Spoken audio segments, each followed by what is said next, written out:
Դուք ասիք ադրբեջանագետ, դե նման ադրբեջանագետների վերլուծությունների պատճառով էլ մենք հայտնվել ենք այս վիճակում ժամանակին։ Բացարձակ ներողություն արտահայտությանս, տխմարություն է այս վերլուծությունը, որևէ արձագանք, մեկնաբանություն սրան չի էլ կարող հնչել։ Հանրային ռադիո։ Ես էլ կթողնեմ առանց մեկնաբանության, որովհետև կոնսպիրոլոգիաներին երբեք չեմ հավատացել եւ չեմ էլ ուզում, որ ինչ-որ մեկը հավատա։ Հանրային ռադիո։ Շնորհակալություն։ Իմ հարցը անհետ կորածների հարազատների բարձրաձայնած խնդրին է վերաբերվում։ Նրանք արդեն երկրորդ օրն է շարունակում են փակ պահել Բաղրամյանը եւ ասում են, որ իրենց միակ ակնկալիքն այն է, որ Արմեն Աբազյանին փոխարինող Պաշտոնյան կհանդիպի նրանց հետ եւ նույնքան սրտացավ կլինի այդ հարցերում, որքան որ Աբազյանը։ Ես ուզում եմ հարցնել, դուք արդեն ունեք քննարկումներ, թե ով է լինելու այդ Պաշտոնյան եւ ունեք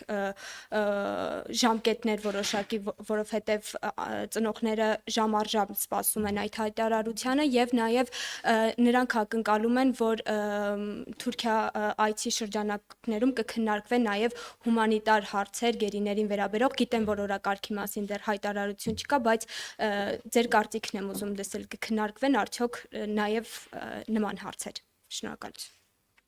Տեսեք, ձեր հարցի մեջ մի քանի հարց է ըստ էության թաքնված, ոչ թե թաքնված, այլ պարունակվում։ Առաջինը ես պետք է նշեմ, որ մենք հասկանում ենք այն վիշտը եւ այն իրավիճակը, որում գտնվում են այն անձինք, ովքեր ունեն անհետ կորած ընտանիքի անդամներ, որպես զինված ընդհարումների միջազգային իրավունքի հետ որոշակի առնչություն ունեցող մարդ, ասեմ, որ սա ամենա պրոբլեմատիկ կատեգորիան է առնվազն 20-րդ, 21-րդ դարի բոլոր պատերազմներում, որովհետև անհետ կորածների պարագայում շատ դժվար է որևիցե եղանակով գործընթացները այնպես ծավալել, որովհետև տեղեկատվության բացակայության հիման վրա է ամբողջ գործընթացը կառուցվում։ Մենք երեք էլ կառավարության 3-4 օրը կառավարության հարցը պատասխանելու ժամանակ հնչեցվեց հարց եւ կառավարության ղեկավար վարչապետ Նիկոլ Փաշինյանը հստակ նշել է, որ հանդիպում է ունեցել վերջերս անհետ կորած անձանց հարազատների հետ, հարցադրումներ են հնչել, այդ հարցադրումները պետք է հստակեցվեն, որ այդ հանդիպումները կունենան պարբերական բնույթ։ Ես ուզում եմ հավատացնեմ ցանկացած անձի, ով ունի անհետ կորած բարեկամ եւ հարազատ, որ որևիցե պետության համար սա ինչ որ մի ձեռնտու իրավիճակ չի ունենալ անհետ կորածներ։ Մենք ամեն ինչ պետք է անենք, որ հնարավորինս այդ անձանց վերաբերյալ տեղեկատվությունը, նրանց ճակատագրի հետ կապված տեղեկատվությունը դառնա վերջնական, հասանելի եւ ավարտական։ Մենք աշխատելու ենք այդ ուղղությամբ եւ այդ աշխատանքները կրելու են շարունակական բնույթ եւ սա կառավարության եւ հանձնառությունն է եւ մեր միջազգային հանձնառությունն է եւ կառավարությունը երբեք չի զլացել այս առումով գործընթացներ ծավալելու։ Ինչ վերաբերում է այն անձին, ով զբաղվում է անմիջականորեն այդ հարցերով, չպետք է մոռանանք, որ անկախ նրանից թե ով ինչ պաշտոն է զբաղեցնում, մենք ինստիտուցիոնալ մոտեցում ունենք եւ այդ ինստիտուցիոնալ մոտեցումը շարունակվելու է։ Այսինքն կոմունիկացիան եւ աշխատանքը այդ անձանց հետ պետք է շարունակվի եւ շարունակվի բոլոր մակարդակներում։ Ես եւս մեկ անգամ պետք է ասեմ, որ ես հասկանում եւ կիսում եմ եւ այն վիշտը եւ մտահոգությունը, որ ունեն այդ անձինք, դա ամենաբարդ կատեգորիան է ռազմական գործողությունների արդյունքում նման իրավիճակում հայտնված անձանց, բայց նաև պետք է հասկանալ, որ որևիցե պետություն, նույնիսկ ամենաավտորիտար պետությունները շահագրգռված չեն ունենալու մեծ թվով կամ նույնիսկ որոշակի թվով անհետ կորածներ։ Մենք աշխատում ենք այդ ուղղությամբ եւ շարունակելու ենք աշխատել, որտեղ դա պետության հանձնառությունն է։ Ինչ վերաբերում է մնացած հարցերին, կարծես թե ինձ թվում է մենք այլ հարցերի շրջանակներում դրանք կամփոփենք։ Ֆակտոր TV Մանյա Պողոսյան, Ստամբուլում Փաշինյան-Էրդողան հանդիպման ընթացքում հնարավոր է որևէ փաստաթղթի ստորագրում, թե ոչ, արդյոք ի վերջո կյանքի կկոչվի երրորդ երկրների քաղաքացիների եւ դիվանագիտական անձնագիր ունեցողների համար հայ-թուրքական սահմանի բացման նախապես ձեռք բերված պայմանավորվածությունը եւ որպես հարցի շարունակություն վարչապետի խոսնակը երեկ ասել էր, որ Փաշինյան Ալիև հանդիպում նախատեսված չէ, այնուամենայնիվ հնարավոր է պատրաստից որևէ հանդիպում տեղի ունենալ եւ քննարկում ձեռք բերվի խաղաղության պայմանագրի ստորագրման վայրի հետ կապված եւ նաեւ այս այցին ընդառաջ Ալիևի կողմից հերթական անգամ խոսեց ադրբեջանցիների այսպես կոչված պատմական հայրենիք վերադառնալու մասին, արդյոք սա համարում եք նախապայման խաղաղության պայմանագրի ստորագրման եւ ադրբեջանական այս նախապայմանի ի պատասխան արդյոք Հայաստանը դիտարկում է հայերի Բաքու, Սումգայիթ, Արցախ վերադառնալու հարցը։ Շնորհակալ եմ։ Մենք մշտապես փորձում ենք կառուցել հայ-թուրքական հարաբերությունները հայ-ադրբեջանական հարաբերությունների կոնտեքստում, բայց պետք է հաշվի առնենք, որ Հայաստան-Թուրքիա երկկողմ հարաբերությունները ունեն կարևոր նշանակություն, հաշվի առնելով, որ մենք չենք կարող փոխել աշխարհագրությունը եւ մենք պետք է մեր հարևանների հետ ունենանք բարիդրացիական հարաբերություններ, որոնք հնարավորություն կտան այս փոթորկող աշխարհում ձևավորել այնպիսի միջավայր, որը թույլ կտա երկարատև եւ կայուն խաղաղության բերի տարածաշրջանում։ Հատկապես այս զարգացումների ֆոնին մեծ նշանակություն ունի ուղղակի կապերը, որոնք եւ ամրապնդում են վստահությունը եւ հնարավորություն են տալիս, ըստ էության բարձրաբանել այն բոլոր հարցերը, որոնք կարող են առաջանալ երկկողմ հարաբերությունների շրջանակներում։ Սա մեկ ինչ վերաբերում է փաստաթղթերի ստորագրմանը կապված երրորդ դիվանագիտական անձնագրեր կրող կամ երրորդ պետության քաղաքացիների Հայաստան եւ Թուրքիա առանց հատուկ արտոնագրի այցելության հնարավորության հետ, ապա դու գիտեք, որ մենք ավելի լայն օրակարգ ունենք եւ մենք ըստ էության մշտապես խոսում ենք եւ շարունակելու ենք խոսել Հայաստան-Թուրքիա հարաբերությունների նորմալացման, նորմալ բնականon դիվանագիտական հարաբերությունների հաստատման եւ այդ հարաբերությունների հաստատումից հետո առավել ակտիվ հնարավորություններ ընձեռելով մեր քաղաքացիներին, տնտեսվարողներին առևտրային, տնտեսական եւ այլ հարաբերությունների մեջ մտնելու Թուրքիայի Հանրապետության հետ։ Ինչ վերաբերում է այլ հարցերին, ենթադրություններ կարելի է շատ անել, բայց ես նախապայմանների մասին է, տեսեք, խաղաղության համաձայնագրի տեքստը համաձայնեցված է, դա նշանակում է, որ բոլոր հոդվածները համաձայնեցված են։ Հիմա մենք կարող ենք խոսել պայմանագրի կնքման ժամանակի եւ վայրի մասին։ Իհարկե շատ կարեւոր է, որպեսզի կողմերի միջև լինեն այնպիսի կառուցողական հարաբերություններ, այնպիսի փոխադարձ վստահության մթնոլորտ, որը թույլ կտա նախապատրաստել այդ պայմանագրի ստորագրման գործընթացը։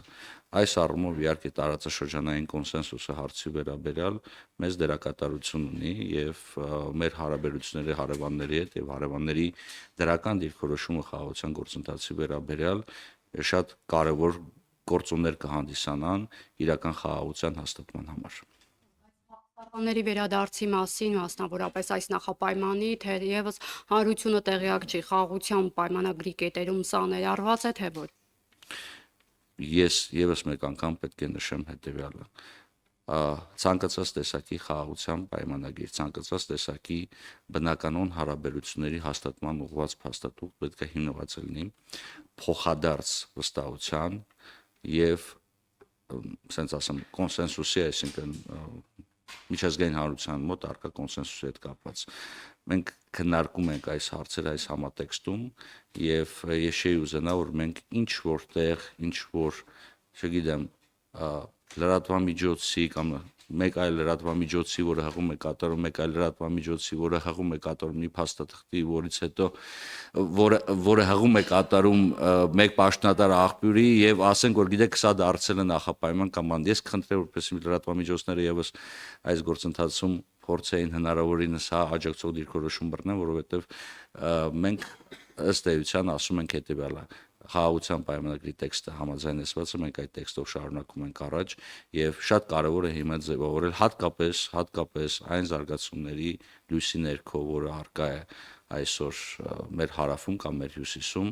գիտեք բոլորդ, անհրաժեշտ է ունենալ այնպիսի փոխվստահության միջավայր, որը թույլ կտա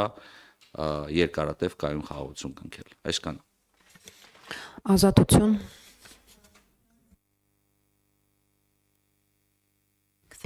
Պարոն Հովհաննիսյան,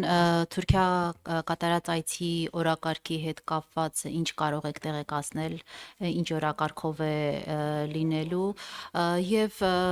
ընդդիմությունը մեղադրում է իշխանությանը Facebook-յան արդարադատություն իրականացնելու մեջ, մասնարարպես հղում անելով վարչապետ Նիկոլ Փաշինյանի Facebook-յան այն գրառմանը, որով նա Սամվել Կարապետյանի ներարձագանքում ասելով, որ հիմա ես քեզ իմ ձևով կմիջամտեմ, ստահակ, ավելի ճիշտ ձեզ եւ ավելի ուշ էլ գրեց, որ պետության համաբերաններդ կմնա, որից հետո տեղի ունեցան գործողությունները Սամվել Կարապետյանի դեմ, ինչպես եք արձագանքում այդ քննադատությանը, որ իշխանությունն այսօր վարչապետը Facebook-յան արդարադատություն է իրականացնում, այսինքն սպառնում է, որից հետո հետևում են իրավապահ մարմինների գործողությունները։ Շնորհակալություն։ Նախ Հայաստանի վարչապետ Նիկոլ Փաշինյանի այցի վերաբերել Թուրքիա գործընկերս պարոն Վարդյանը հենց նոր մանրամասն ամեն ինչ ներկայացրեց եւ ես էլ զուտ կավելացնեմ, որ սա մեր ворթեգրած բալանսավորման եւ բալանսավորված քաղաքականության ուրեմն շրջանակներում է եւ ինչպես պարոն Վարդանյանն էլ իրավացիորեն նշեց, հատկապես ուրեմն աշխարհակաղակական այս զարգացումների ֆոնին չափազանց կարեւոր է հարևան երկրների հետ ուրեմն ուղիղ հարաբերությունների հաստատումը առանց երրորդ երկրների միջամտության եւ միջնորդության եւ անդրադառնալով միջամտությանը ձեր մյուս հարցին կապված Սամվել Կարապետյանի հետ դուք ասում եք վարչապետը սպառնաց եւ Սամվել Կարապետյանի նկատմամբ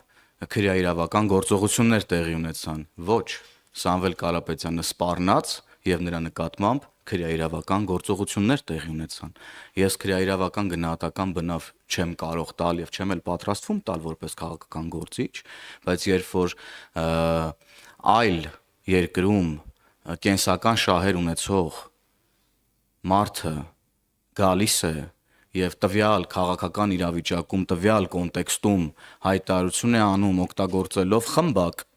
եւ տարբեր այլ արտահայտություններ ասելով որ քաղաքական գործիքակազմը կամ քաղաքական գործիչները եթե չկարողանան ասել է թե եթե քաղաքական գործիքակազմը չաշխատի մենք ուրեմն մեր ձևերով կփորձենք հարցեր լուծել Սա ներողություն Հայաստանի Հանրապետությունում ցույցը քաղաքական գործիքակազմ է արգելի լրագրող ցույցը ներողություն անջատեք ձեր խոսափողը ես պատասխանեմ ձեր հարցին ցույցերը հանրահավաքները անհնազանդությունները օրենքի սահմաններում եւ առանց սահմանադրական կարգը տապալելու process-ների եւ կոչերի դրանք քաղաքական գործիքակազմեր են այն ինչ որ ասել է Սամվել Կարապետյանը բացարձակապես կապ չունի քաղաքական գործիքակազմի հետ եւ դրա մասին ինքը հայտարարում է իր բերանով ասում է եթե քաղաքական գործիչները չհաջողեն մենք մեր ձևերով ուրեմն հարցերին կմիջամտենք կամ չգիտեմ արդեն այնտեղ ինչ ասել բայց կոնտեքստը ըստ էության այն մասին է որ մարդիկ ունենալով այլ երկրում կենսական շահեր գալիս են Հայաստանի Հանրապետություն եւ պետությանը սպառնում են ինչից հետո բնականաբար պետքա գնահատական տրվի եւ քաղաքական եւ քրեա իրավական եւ ինչպես այո իրավացիորեն պարոն վարչապետն ասել է պետության համը պետքա մնա նրանց բերանում եւ հիմա այդ process-ի մեջ ենք մենք գտնվում հարգելի գործընկերներ Իսկ մնացածը գտնվում է քրեաիրավական տիրույթում եւ եթե պարոն Վարդանյանն այս առումով ավելի մանրամասն ասելիք ունի Ներողություն դիտարկում եթե պարզվեց այդ քննության ընթացքում որ նա բռնությամբ իշխանությունը զավթելու կամ պետության դեմ որևէ գործողություն իրականացնելու մտադրություն չի ունեցել նրան ազատ կարձակեն այսինքն եթե նա փորձի բացատրել թե ինչ նկատի ուներ որովհետեւ սա դիտարկվում է եւ քաղաքական գործիչներ եւ ընդդիմության կողմից որպես քաղաքական հաշվեհարդար Տեսեք, նախ ասենք նրանից, որ պետության մեջ այլ պետություն գոյություն ունենալ չի կարող։ Սա ամենավատ, ամենավտանգավոր երևույթն է, որ կարա գոյություն ունենա ընդհանրապես որևիցե երկրի համար։ Սա տապալված պետության ձևավորման լավագույն եղանակ վատթարագույն կամ լավագույն կամ վատթարագույն եղանակներից մեկն է դե երբ դու ունես պետություն, բայց պետությանը զուգահեռ ներսում ձևավորում է պետությանը նմանակող մեկ այլ կառույց։ Եվ այս տեսանկյունից իհարկե չի կարող լինել որևիցե իշխանություն Հայաստանի Հանրապետությունում, որը չի հանդիսանում Հայաստանի Հանրապետության իշխանությունը, որը նախատեսված է սահմանությամբ։ Այդ տեսանկյունից եւ մեր քաղաքական գործիչները եւ մեր քաղաքացիները եւ այն անձինք, ովքեր որովհետեւ եղանակով մասնակցում են քաղաքական կամ այլ գործընթացներին, պետք է հաշվի առնեն, որ ցանկացած կոչ, ցանկացած ելույթ, ցանկացած հրապարակում, որը գտնում է համանրության եւ օրենսդրության շրջանակներում, ընդունելի է եւ պաշտպանվող է։ Սա է զուգահեռ ցանկացած տեսակի իրական սպառնալիք, հա, որը կարող է դրսևորվել այնպիսի եղանակներով, որը կարող հանգեցնի համանրության մեջ նախատեսված ընթացակարգերի խարխլմանը, չի կարող անտեսվել։